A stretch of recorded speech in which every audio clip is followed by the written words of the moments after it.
नमस्कार बच्चों, Raghunath digital classes में आपका बेटा वेलकम है।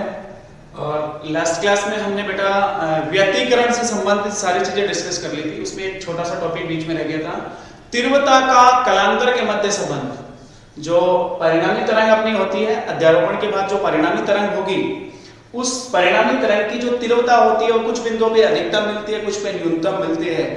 तो उसका कलांतर के साथ अपन संबंध देखेंगे, ठीक है ना। तो जो व्यतिकरण वाला अपना टॉपिक था, उसमें हमने जो हमारे पास चमकीली और काली फ्रिंज मिली थी, वो किस स्थिति में काली फ्रिंज मिल रही थी, किस स्थिति में चमकीली फ्रिंज मिल रही थी, वो सब हमें पता चल गया। तो तीव्रता का कलांतर के साथ संबंध, ठीक है ना, तीव्रता का कलांतर के साथ संबंध, तीव्रता का कलांतर के साथ संबंध।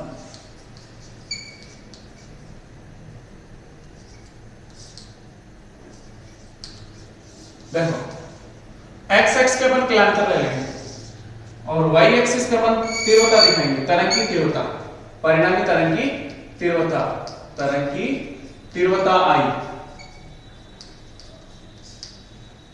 यहां पे आपका मूल बिंदु है 0। इधर जो अपन कलांतर ले रहे हैं वो धनात्मक और इधर ऋणात्मक। अध्यारोपित तरंगों के मध्य कलांतर पाई वाली स्थिति में हमें परिणामी तरंग की तीव्रता 0 मिलती थी, 3 पाई की स्थिति में 0 मिलेगी, 5 पाई वाली स्थिति में भी 0 मिलेगी। ऐसे ही माइनस में देखें, माइनस पाई, माइनस 3 पाई, माइनस 2 पाई, सॉरी माइनस 5 पाई, ठीक है ना, माइनस पाई, माइनस 3 पाई, माइनस 5 पाई और 2 पाई के बीच में होगा, पाई और 3 पाई के बीच में पाई 2 पाई होगा, इसमें बीच में 4 पाई होगा, फिर 6 पाई।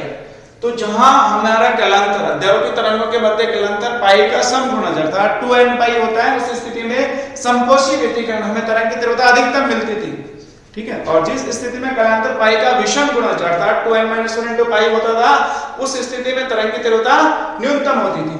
तो पहली स्थिति में देखो, जब पाई का समगुणज अर्थात 2n पाई cos 2n पाई हमेशा +1 होता था, उस स्थिति में n का मान 0 भी हो सकता है, मतलब cos 0 पे भी हमें तीव्रता अधिकतम मिलेगी। तो 0 वाली स्थिति में जब कलांतर दोनों के मध्य 0 है, उस स्थिति में भी तीव्रता अधिकतम मिलेगी।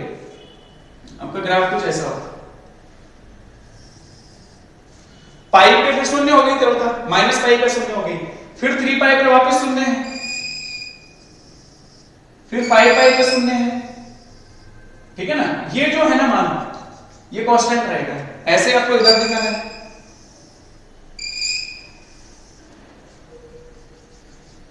ध्यान से देखो, पाई पे तीव्रता 0 है, 3 पाई पे 0 है, माइनस पाई, माइनस 3 पाई, माइनस 5 पाई पे 0 है, इधर पाई, 3 पाई, 5 पाई पे 0 है, और 0 पे आपकी तीव्रता अधिकतम थी। यहाँ पाई और 3 पाई के बीच में 2 पाई तीव्रता अधिकतम है, ठीक है।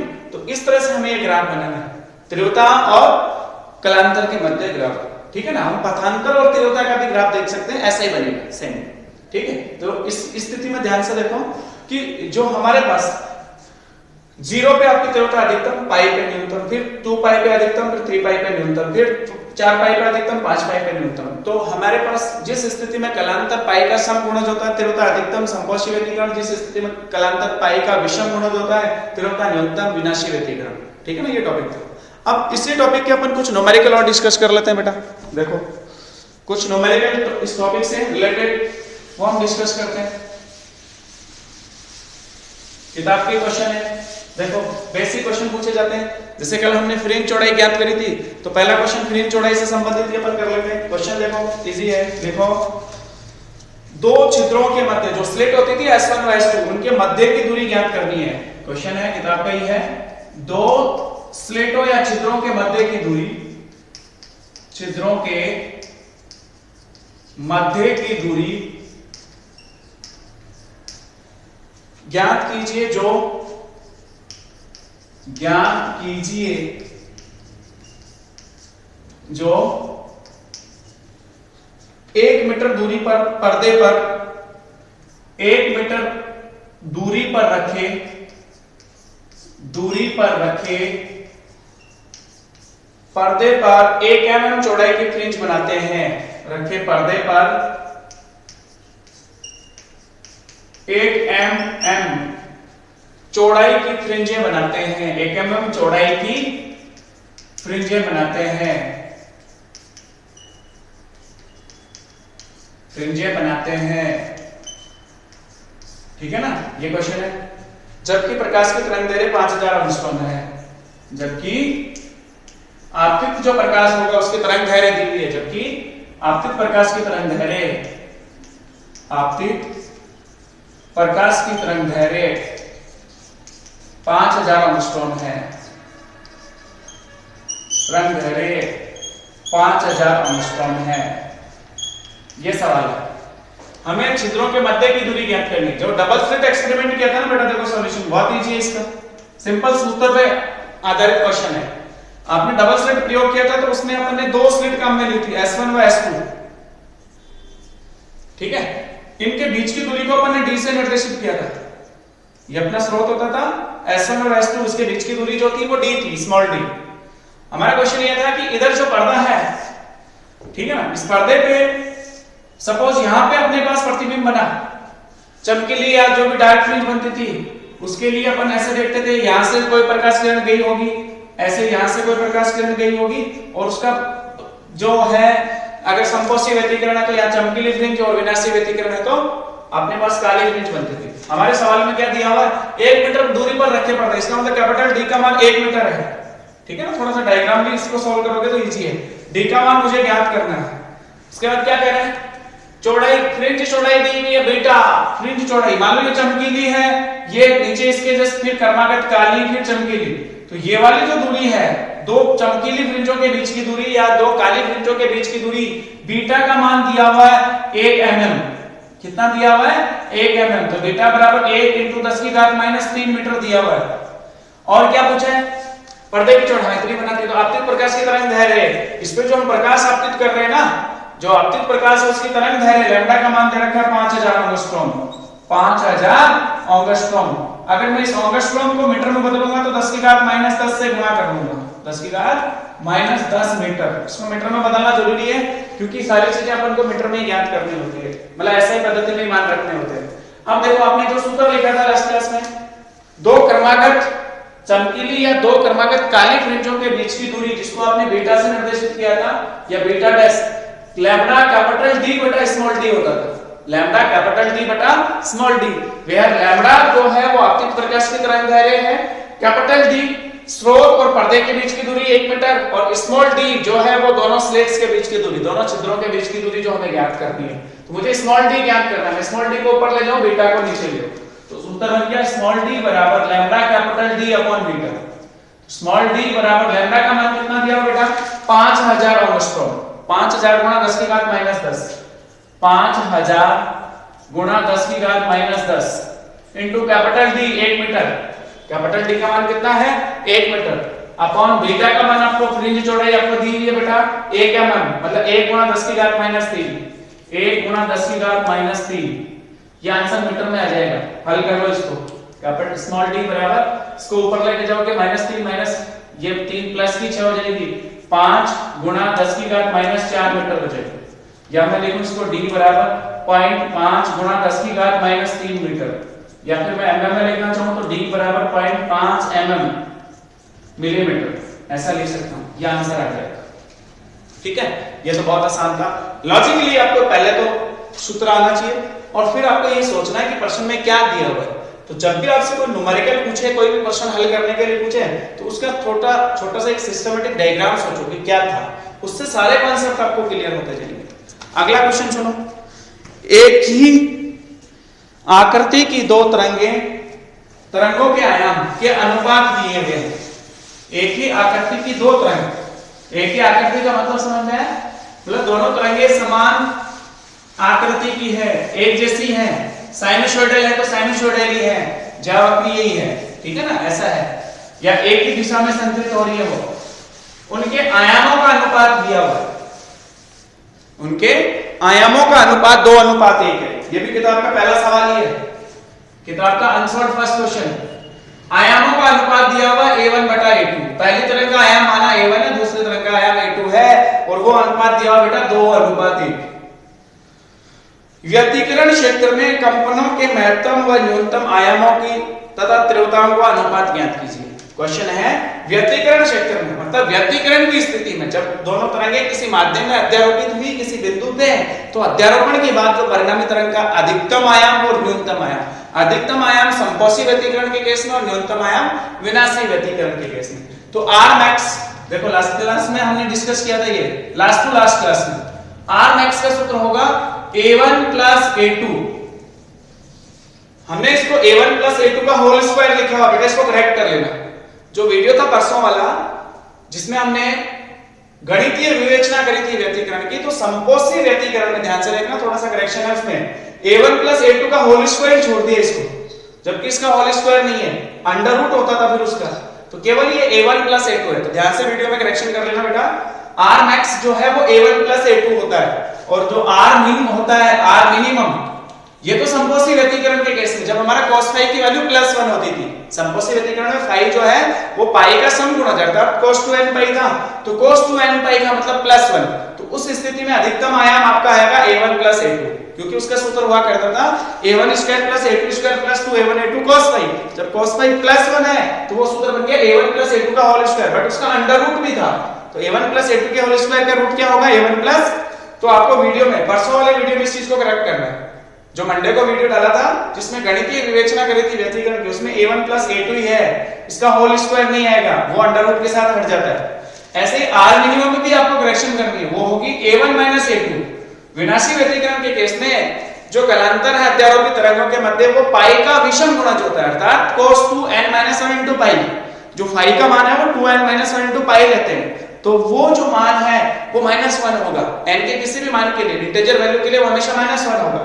तो उस स्थिति में अपना सूत्र बनता है r मिनिमम बराबर under root a1 square plus a2 square plus 2a1 a2 into -1।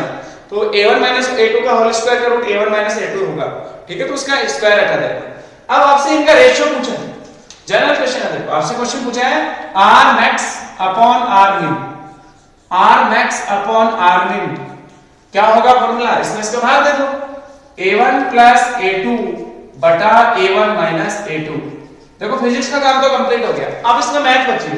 आपको a1 बटा a2 दिया हुआ है 2:1, और आपसे इसका अनुपात निकालना है, तो हमें क्या करना चाहिए, इस पूरी इक्वेशन में ऊपर भी a2 कॉमन ले लो, नीचे भी a2 कॉमन ले लो, तो दोनों जगह से a2 कॉमन ले लिया, ऊपर a2 कॉमन लिया, यहाँ पे क्या बचा a1 upon a2 plus 1, a2 common आ गया बाहर +1 बटा, इसमें से भी a2 कॉमन आ गया, यहाँ पे क्या बचा a1 बटा a2 माइनस 1, a2 से a2 कट गया, तो r मैक्स बटा r मिन आंसर आया आपके पास। a1 बटा a2 को क्या लिख सकते हो आप, 2 बटा 1, मतलब 2 बटा 1 का मतलब 2 प्लस 1 बटा a1 बटा a2 2 माइनस 1, ये हो गया आपका 3 बटा 1, 3:1।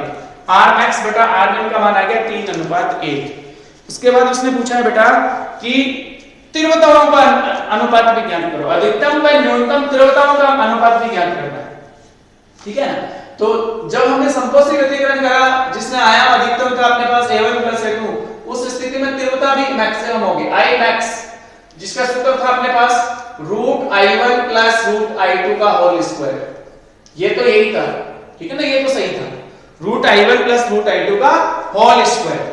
फिर अगर हम न्यूनतम तीव्रता की बात करें विनाशी व्यतिकरण में, तो I min का सूत्र था बेटा root I1 minus root I2 का होल स्क्वायर। अब मुझे इसका अनुपात ज्ञात करना है, मुझे इसका अनुपात ज्ञात करना है। आपको a1 बटा a2 का अनुपात दिया हुआ है 2:1। अगर मैं तीव्रता की बात करूं I1 बटा I2, तो क्या होना चाहिए, चूंकि यहां लिख लेते हैं, चूंकि I समानुपाती r स्क्वायर, ऐसा सीखा हुआ है, परिणामी तरंग की तीव्रता I हो तो I समानुपाती r स्क्वायर, उसी से हमने ये सूत्र निकाले थे। अगर मैं पहली तरंग की आयाम की बात करूं तो a1 है, उसकी तीव्रता क्या होगी I1, तो I1 समानुपाती a1 स्क्वायर, समानुपाती चिन्ह हटाया था तो कांस्टेंट लिया था k a1 स्क्वायर। इसी प्रकार दूसरी तरंग का आयाम a2 है, दूसरी तरंग का आयाम a2 है, तो उसकी तीव्रता I2 मान लेते हैं, तो I2 समानुपाती a2 स्क्वायर, अर्थात I2 बराबर k a2 स्क्वायर, ठीक है। अब मुझे इनका अनुपात ज्ञात करना है, सपोज I1 बटा I2 ज्ञात करना है, तो मैं इसमें इसका भाग दे दूंगा, अर्थात I1 बटा I2 का अनुपात आ गया k a1 स्क्वायर बटा k a2 स्क्वायर, कैसे k कट गया, a1 स्क्वायर बटा a2 स्क्वायर। आपके पास a1 बटा a2 का अनुपात दे रखा है 2:1, तो इसका स्क्वायर कर लेंगे, a1 बटा a2 का होल स्क्वायर हो गया ये, तो क्या हो जाएगा 4:1, अर्थात i1 बटा i2 का अनुपात आ गया 4:1।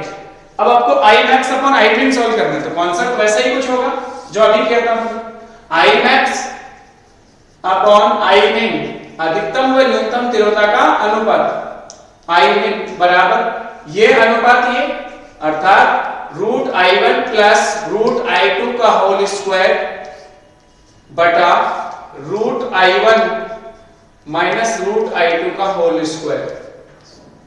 ध्यान से देख बेटा, कॉमन ले लेते हैं, जैसे मान लो इसमें से मैं i2 कॉमन ले लूं और स्क्वायर में से अंडर रूट वाला i2 कॉमन लूंगा तो i2 बन के बाहर आएगा, वैल्यू आई आपके पास i2, ब्रैकेट में क्या बचेगा, यहां क्या बचना चाहिए रूट i1 बटा रूट i2 प्लस 1 का होल स्क्वायर बटा, ऐसे नीचे भी i2 कॉमन ले लो, स्क्वायर से रूट बन के बाहर आएगा तो केवल i2 कॉमन आएगा, अंदर ब्रैकेट में बचा अपने पास root i1 upon i2 minus 1 का होल स्क्वायर, i2 से i2 कैंसिल हो गया, i1 अपॉन i2 अपने पास है 4:1, तो रूट में कितना हो जाएगा ये 2:1, अर्थात i max upon i min 2:1 मतलब 2 प्लस 1 बटा 2 माइनस 1 का होल स्क्वायर, अलग अलग स्क्वायर कर लो, ऊपर तो आ गया 9 और नीचे आ गया 1, 9:1। आपका आंसर कितना है बेटा 9:1। इस तरह से हमारा व्यक्तीकरण वाला जो पोर्शन है वो हमने ऑलमोस्ट कंप्लीट कर लिया, कुछ क्वेश्चंस बुक में सॉल्व भी है, अनसॉल्व भी, आप ट्राई करना, ठीक है ना। और न्यूमेरिकल हम डिस्कस करेंगे बाद में, जब हमारी ऑफलाइन क्लासेस स्टार्ट होगी तब हम न्यूमेरिकल ज्यादा सॉल्व करेंगे, तो आपको ये कंप्लीट सॉल्व करना है, ठीक।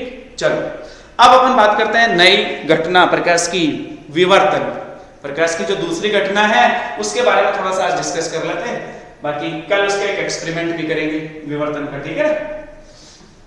चलो विवर्तन किसे कहते हैं, जैसे व्यक्तीकरण तो आपने बोला कि दो तरंगों के अध्यारोपण से जो परिणामी तरंग हमें मिलती है और जो अध्यारोपित तरंगें होती है उनकी तीव्रता उनकी आवृत्ति समान होती है, आयाम समान या लगभग समान होता है, और एक ही माध्यम के किसी कण पर अध्यारोपित होने के बाद परिणामी तरंग का तीव्रता व आयाम कुछ बिंदुओं पे अधिकतम मिलता है, कुछ पे न्यूनतम मिलता है। प्रकाश की इस वाली घटना को तो बोला जाता है बेटा व्यक्तीकरण। और अगर अपन बात करें विवर्तन की, तो विवर्तन वाली जो घटना है वो कैसे होती है, जब किसी प्रकाश को किसी द्वारक पे या हम बोले किसी अवरोधक पर आपतित किया जाता है तो उस प्रकाश के मुड़ने की घटना, विवर्तन की जो परिभाषा है वो सिंपल, प्रकाश को जब किसी द्वारक या अवरोधक पे आपतित किया जाता है तो प्रकाश के मुड़ने की घटना को विवर्तन कहते हैं।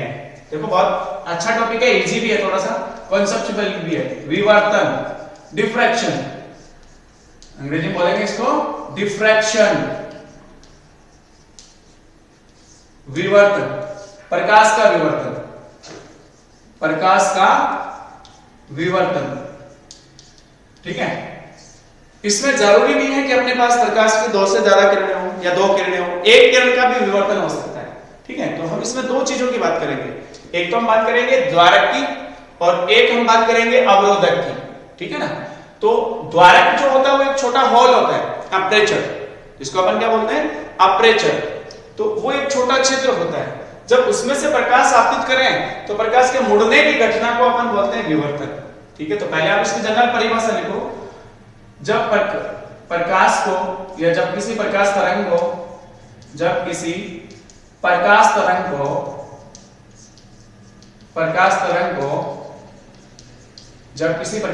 को किसी अवरोधक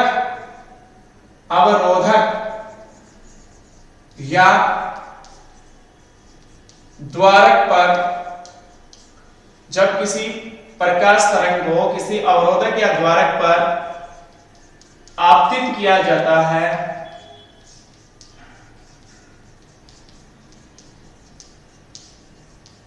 तो प्रकाश तरंग के मुड़ने की घटना को, प्रकाश तरंग के मुड़ने की घटना को, बैंड हो जाएगा वहां से तरंग, मुड़ने की घटना को प्रकाश का विवर्तन कहते हैं, प्रकाश का विवर्तन कहते हैं।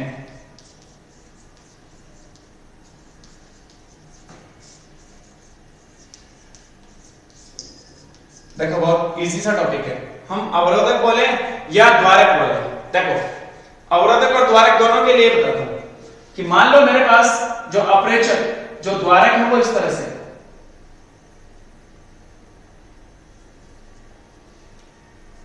इधर वाला पार्ट पॉलिश है, ये समझना।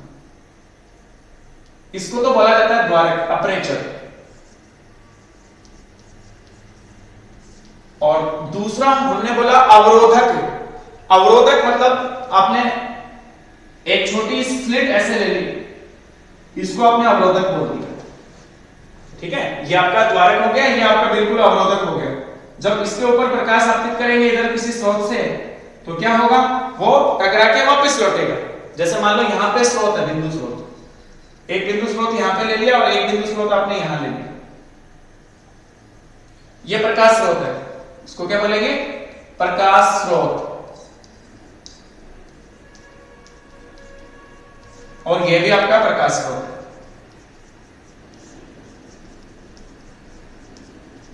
ध्यान से समझ बैठो। अगर इस प्रकाश स्रोत से कोई प्रकाश तरंग या प्रकाश किरण अपन द्वारक पे आपतित करते हैं, तो कुछ प्रकाश किरण, मान लो इधर आपका स्लेट पर्दा है, यहां पे क्या आपका पर्दा, इधर आपको पर्दा दिखाना है, ये पर्दा है, स्क्रीन।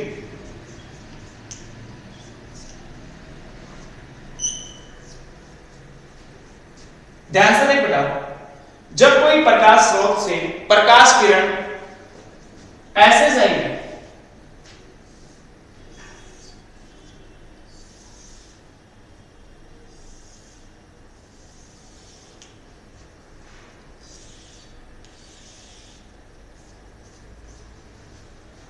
तो आपको पर्दे पे चमकने वाला प्रकाश मिलेगा, सीधी सीधी आपतित हो रही है, मतलब द्वारक के अंदर से सीधी आपतित हो रही है। तो यहां पे जो प्रकाश मिलेगा हमें, वो कैसा होगा, चमकीला प्रकाश, इल्यूमिनेटेड लाइट, इसको हम बोलेंगे चमकीला प्रकाश। यहां पे अंग्रेजी में बोलते हैं इल्यूमिनेटेड लाइट, क्योंकि इसमें आपको कोई अवरोध नहीं हुआ, यहां से जो प्रकाश तरंग निकली या प्रकाश किरणें जो निकली वो सीधी जाके स्क्रीन पे टकरा रही है, तो ठीक है, यहां पे जो हमें मिला प्रकाश वो अवरोधक हुआ। मान लो एक प्रकाश किरण या प्रकाश तरंग ऐसे इस अवरोधक के ऊपर या द्वारक के ऊपर ऐसे गई, तो उसका क्या होगा, वो टकरा के वापस रिफ्लेक्ट होगी, इधर लौट जाएगी। ऐसे ही कोई प्रकाश किरण इधर आई, इस द्वारक पे यहां आपतित हुई, तो वो भी टकरा के क्या हो जाएगी, रिफ्लेक्ट हो जाएगी, उसका भी परावर्तन हो जाएगा, ठीक है। तो इसका मतलब इसके संगत ये जो इधर वाला भाग है, यहां पे कैसा प्रकाश मिलना चाहिए, जैसे मान लो इसको मैंने P से निर्देशित कर दिया, इसको Q से, और ये बिंदु मैंने R ले लिया, ये बिंदु S ले लिया, तो ये वाला जो भाग है QS और PR, ये आपका कौन सा भाग होगा, जहां प्रकाश की तीव्रता न्यूनतम बिल्कुल है ही नहीं, तो काला प्रकाश बिल्कुल यहाँ पे जो है हमें बिल्कुल काला प्रकाश, मतलब यहाँ पे हमें प्रकाश मिलेगा ही नहीं, ठीक है ना। स्क्रीन पे यहाँ पे कुछ नहीं दिखना चाहिए, बट ऐसा नहीं होता है, बट ऐसा होता नहीं है। जल में क्या होता है, जब कोई प्रकाश यहाँ से या प्रकाश तरंग या प्रकाश किरण यहाँ से निकलती है, इससे आपतित होती है द्वारक पे, तो वो बैंड हो जाती है, बैंड होके किसी कोण से, विवर्तित कोण से, और इस तरह से इस पे जाएगी। ऐसे यहाँ इसके संगत कोई प्रकाश किरण या तरंग जो है वो ऐसे आ जाती है, इसलिए हमें यहाँ पे भी प्रकाश की तीव्रता मिलती है। इस स्थिति में प्रकाश की इस घटना को विवर्तन कहते हैं। जब हमने द्वारक से देखा तो भी हमें प्रकाश यहाँ किनारे पे आके मुड़ गया, इस मुड़ने की घटना को विवर्तन कहते हैं। और जहां हम बोल रहे थे ना कि काला स्पॉट, ये काला प्रकाश मिलना चाहिए, वहां पे हमारे पास कुछ तीव्रता का प्रकाश मिलेगा, ठीक है ना। इस तरह से यहाँ पे भी चमकीला प्रकाश मिलेगा, और प्रकाश की इस घटना को बोला जाता है प्रकाश का विवर्तन, जन्मल प्रकाश, ठीक है। ऐसे हम सिंपल द्वारक से, द्वारक के बाद हम बात करें अवरोधक से, इसको आप बोलोगे अवरोधक। ये क्या आपका अवरोधक, इसकी वजह से प्रकाश रुकना चाहिए। तो ध्यान से देखो, एक प्रकाश किरण यहां से निकली, ऐसे निकली,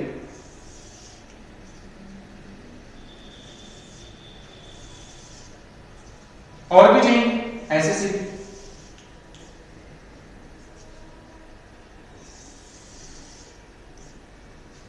तो आपके हिसाब से क्या होना चाहिए, ये वाला जो भाग है वो तो चमकीला भाग होना चाहिए, आपके हिसाब से ये वाला भाग तो चमकीला होना चाहिए, और अवरोधक के सामने वाला जो भाग, ये वाला भाग जो है वो काला प्रकाश, मतलब यहाँ पे प्रकाश की तीव्रता न्यूनतम होनी चाहिए, यहाँ पे प्रकाश होना ही नहीं चाहिए। बट इसमें भी ऐसा नहीं होता है, इसमें भी क्या होता है, यहाँ से प्रकाश स्रोत से जो प्रकाश निकला, ठीक है ना, वो इसके किनारे पे आके यहाँ से मुड़ जाता है अंदर की तरफ,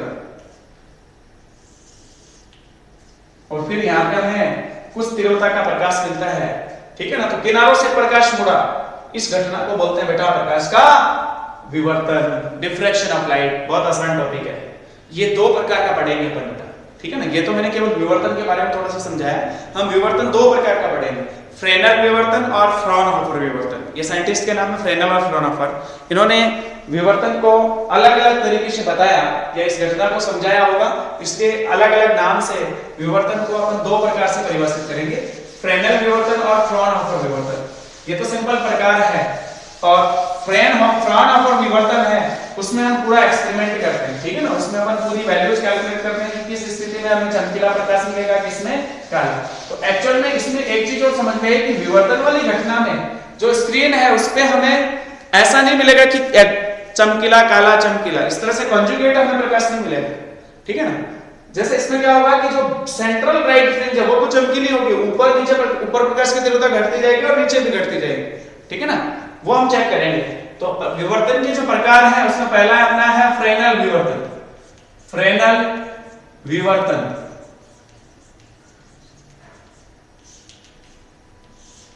इस प्रकार के विवर्तन में जो अपना प्रकाश स्रोत और जो पर्दा होता है उसकी बीच में जो द्वारक होता है, द्वारक की प्रकाश स्रोत व पर्दे से दूरी सीमित होती है।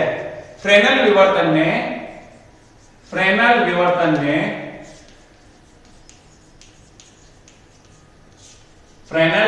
में द्वारक या अवरोधक, द्वारक या अवरोधक, ठीक है ना, द्वारक या अवरोधक की प्रकाश स्रोत व पर्दे से, जहां पे अपना प्रतिबिंब बनता है, पर्दे से दूरी सीमित होती है,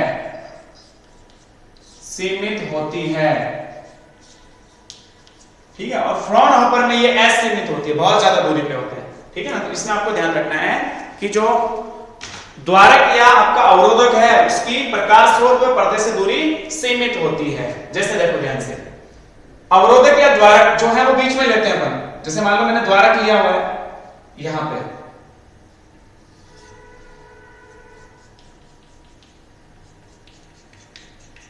ये आपका द्वारक है, अपर्चर, जिसमें एक हॉल होगा, सिंगल स्लिट होती है। अंतर भी करेंगे विवर्तन और व्याप्तीकरण की बात, इसमें सिंगल स्लिट होती है, उसमें डबल स्लिट होती है। मान लो यहां आपका प्रकाश स्रोत है, बिंदु प्रकाश स्रोत, बिंदु प्रकाश स्रोत, ठीक है। यहां से जो प्रकाश उत्सर्जित होगा वो गोलीय तरंगाग्र के रूप में, कैसे होगा, गोलीय तरंगाग्र के रूप में द्वारक पे आपतित होगा। ये अपना प्रकाश कैसा होगा, गोलीय तरंगाग्र के रूप में, और ये अपना इधर होगा पर्दा, ये जो पर्दा है उसकी द्वारक से दूरी सीमित होगी, ये आपका क्या है, पर्दा, ठीक है। अब यहां से जो प्रकाश, इस पे जो प्रकाश हमने आपतित किया, ठीक है, गोलीय तरंगाग्र के रूप में, वो यहां से बाहर निकलेगा, ठीक है ना। कुछ प्रकाश करने जैसे देखो सीधे जाएंगे सेंटर वाले, ऐसे दिखाएंगे, ये तो मुड़ी नहीं, ये तो सीधा, ठीक है ना। अब मुड़ने वाला प्रकाश,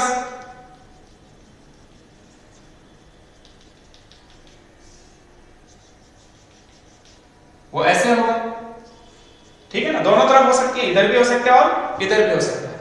तो एक्चुअल में ध्यान से देखो, ये जो तरंगाग्र होगा, इससे जो द्वितीय तरंगाग्र जो बाहर उत्सर्जित होंगे वो भी कैसे होंगे, गोलीय, वो तरंगाग्र भी कैसे होंगे, गोलीय तरंगाग्र, इस तरह से। मतलब अपने पास ये दोनों गोलीय तरंगाग्र होंगे या बेलनाकार तरंगाग्र होंगे। अगर स्रोत बेलनाकार है, रेखीय स्रोत है तो बेलनाकार तरंगाग्र, और बिंदु स्रोत है तो गोलीय तरंगाग्र। अब ध्यान से देखो, सबसे ज्यादा चमकीला प्रकाश केंद्रीय उच्च यहां मिलेगा, क्योंकि इस वाली स्थिति में प्रकाश सीधा गया है, या अध्यारोपित जो तरंगे होंगी उनके मध्य कलांतर शून्य का होगा।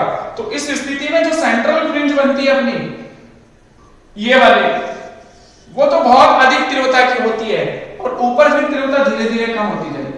फिर तीव्रता क्या होगी? धीरे धीरे कम होती जाती है, ऐसे।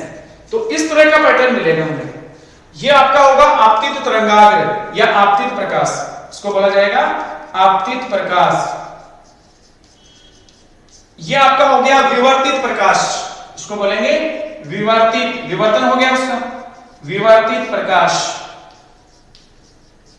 और ये हमें जो तीव्रता हमें मिली, ठीक है ना, प्रकाश की तीव्रता इस तरह से यहां अधिकतम, फिर ऊपर से घटती जाएगी, नीचे भी घटती जाएगी। तो यहां अधिकतम तीव्रता का प्रकाश मिलेगा, प्रकाश की तीव्रता वो ऐसे दिखानी है अपने को, ठीक है। तो पहला जो हमारा था फ्रेनेल विवर्तन, उसमें हमने देखा कि भाई हमारे जो द्वारक था उसकी प्रकाश स्रोत व पर्दे से दूरी सीमित होती है। तो अगर दूरी सीमित होती है और हमारा प्रकाश स्रोत बिंदु स्रोत है, तो बिंदु स्रोत से हमने देखा था कि प्रकाश गोलीय तरंगाग्र के रूप में उत्सर्जित हुआ और फिर इस द्वारक पे आपतित हुआ। तो देखो कुछ किरणें, कुछ तरंग तो सीधी गई ऐसे। यहां इस स्थिति में हमें चमकीला प्रकाश मिलना चाहिए, परंतु इसके देखो ऊपर में हमने प्रकाश की तीव्रता दिखाई है और नीचे भी दिखाई है, क्योंकि आपका इस किनारे पे आके प्रकाश क्या हो गया? विवर्तित, मुड़ गया। मुड़ने की घटना को तो विवर्तन बोला था, नीचे भी मुड़ा होगा, इस तरह से और भी दिखा सकते हैं, ठीक है ना। तो वो प्रकाश आपका बैंड हो गया और तरंग का बैंड हुआ थीटा कोण से, ये विवर्तित कोण होता है थीटा। तो हमें ऊपर भी प्रकाश की तीव्रता मिलती है और नीचे भी मिलती है। तो इस तरह से हमें विवर्तन प्रारूप मिलता है, पहला फ्रेनेल विवर्तन। दूसरा होता है फ्रॉनहोफर विवर्तन, दूसरा होता है फ्रॉनहोफर विवर्तन।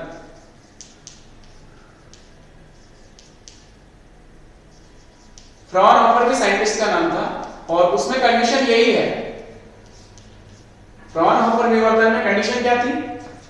हाँ, इसमें एक चीज और लिख लेना साथ में कि इसमें जो आपतित प्रकाश वो विवर्तित प्रकाश है, वो गोलीय तरंगाग्र या बेलनाकार तरंगाग्र के रूप में होता है। गोलीय तरंगाग्र या बेलनाकार तरंगाग्र के रूप में होता है।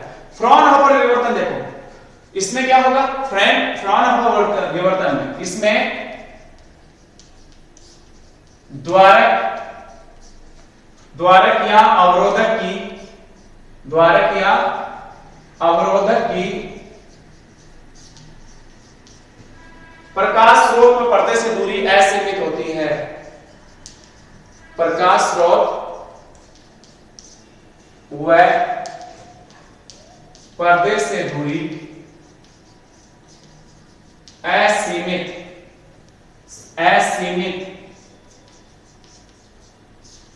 होती है, मतलब बहुत ज्यादा दूरी पे होता है। प्रकाश स्रोत और द्वारक के बीच की दूरी और प्रकाश स्रोत और पर्दे के बीच की दूरी बहुत ज्यादा होती है, ठीक है ना। अपन कोशिश करते हैं समझने की। ये अपने पास एक द्वारक है यहां पे,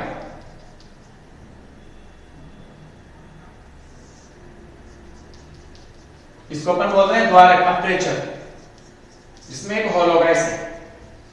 अपना जो स्रोत है वो दूरी पे होगा इधर, और पर्दा जो है वो भी बहुत ज्यादा दूरी पे होगा,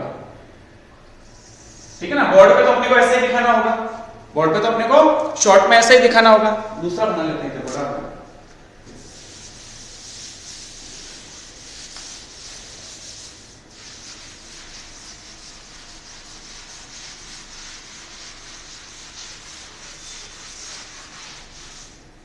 देखो ध्यान से, मान लो ये अवरोधक है, द्वारक, सॉरी इसको क्या बोलेंगे? द्वारक। आपकी जो स्क्रीन है वो ज्यादा दूरी पे है, ये पर्दा, और जो प्रकाश स्रोत है वो इधर ले लिया, बिंदु आवेश प्रकाश स्रोत, बिंदु स्रोत है, ठीक है। इसके जस्ट सामने यहां पे अपने एक उत्तल लेंस लेंगे। क्या लेंगे? उत्तल लेंस L1, और ये इसकी मुख्य एक्स मान लो। ध्यान से देखना बेटा, ये जो प्रकाश स्रोत है, बिंदु प्रकाश स्रोत, वो इसके मुख्य अक्ष पे रखा है और हमने यहां से कोई प्रकाश किरण ऐसे आपतित करी, तो ये समांतर तरंगाग्र के रूप में ऐसे आपतित होंगे। इससे जो तरंगाग्र बनेंगे वो कैसे समांतर होंगे? समांतर तरंगाग्र के रूप में। भाई वैसे भी हमें पता है कि लेंस के मुख्य फोकस से कोई प्रकाश किरण आपतित करती है तो अपवर्तन के बाद वो मुख्य अक्ष के समांतर हो जाती है, बिल्कुल समांतर हो जाती है। इसको मैंने W डैश, ये आपका समतल तरंगाग्र है। W डैश क्या है? समतल तरंगाग्र। इसको बोलेंगे बेटा समतल तरंगाग्र। जब ये अवरोधक पे आपतित होगा तो अवरोधक के जो माध्यम के कण हैं पहले इसको अवशोषित करेंगे और फिर वापस इसको क्या करेंगे? उत्सर्जित करेंगे, ठीक है ना। और फिर हमने यहाँ पे देखो एक अवतल लेंस वापस उत्तल लेंस फिर से रखा हुआ। जब ये अवरोधक से ऐसे आपतित होंगे समतल तरंगाग्र में, ठीक है ना, ये यहां से भी विवर्तित होगी। क्या होगा? विवर्तन होगा। ये विवर्तित प्रकाश आपका, क्योंकि एक्चुअल में यहां ही आपतित किया था, वो मुड़ा ऊपर और नीचे दोनों तरफ दिखाएंगे। ये आपका कौन सा प्रकाश है? विवर्तित प्रकाश। ये जब विवर्तित प्रकाश किसी उत्तल लेंस पे L2 पे फिर से आपतित करेंगे तो ध्यान से देखो, जब समांतर आपतित करते हैं तो उसके मुख्य फोकस पर प्रतिबिंब बनता है। तो ये इस तरह से अगर कलांतर दोनों के मध्य शून्य है तो उस स्थिति में मुख्य फोकस, यहां पे जो प्रकाश मिलेगा उसकी तीव्रता अधिकतम होगी, अधिकतम तीव्रता का प्रकाश मिलेगा। उसके बाद हो सकता है कि प्रकाश यहां से मुड़ा होगा, मुड़ने वाला प्रकाश अब ऐसे दिखा दो, ऐसे आपतित हुआ और उसका फिर हमने प्रतिबिंब देखा वो यहां बना हुआ P डैश पर। ये बिंदु P ले लिया, ये P डैश ले लिया, यहां पे कम तीव्रता का प्रकाश होगा, ठीक है ना। ऐसे नीचे भी दिखा सकते हैं। इस तरह से हमें प्रकाश मिलेगा। ये हमारा विवर्तन प्रतिरूप मिलेगा जिसमें सेंट्रल केंद्र वाला जो प्रकाश है उसकी तीव्रता अधिकतम होगी, नीचे और ऊपर तीव्रता घटती जाएगी। ये हमारा हुआ समतल तरंगाग्र, आपतित समतल तरंगाग्र। इसको बोलेंगे आपतित समतल तरंगाग्र। समतल क्यों रखा? क्योंकि प्रकाश स्रोत अगर दूरी पे होता है तो हमारा समतल तरंगाग्र बनता है। इसको बोलेंगे आपतित समतल तरंगाग्र। ये आपका हुआ विवर्तित समतल तरंगाग्र।